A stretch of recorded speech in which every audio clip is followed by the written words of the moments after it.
Hello everyone, welcome back and you are watching Technical World. Today in this video I'm going to fix the Safari problem pinch to zoom. If you're facing this issue then keep watching this video. So without any further delay, let's start.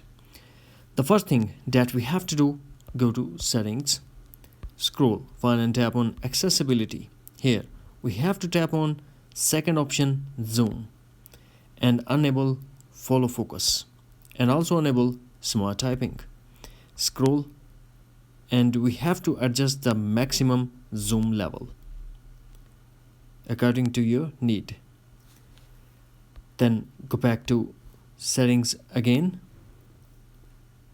Scroll, find and tap on Safari.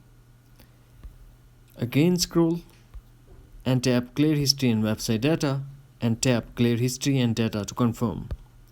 Then tap on page zoom and select 100%. Now go back to settings again. Find and tap on general. Scroll, find and tap on reset and transfer or reset iPhone. And tap reset. Now tap reset all settings. Don't forget to put iPhone passcode.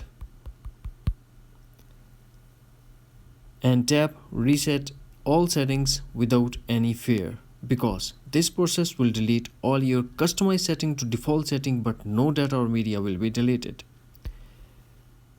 Next, force close all the app that are running in the background, include Safari, and try the forced restart. To force restart iPhone, quickly press and release volume up button, quickly press and release volume down button, and press side button until you get Apple logo.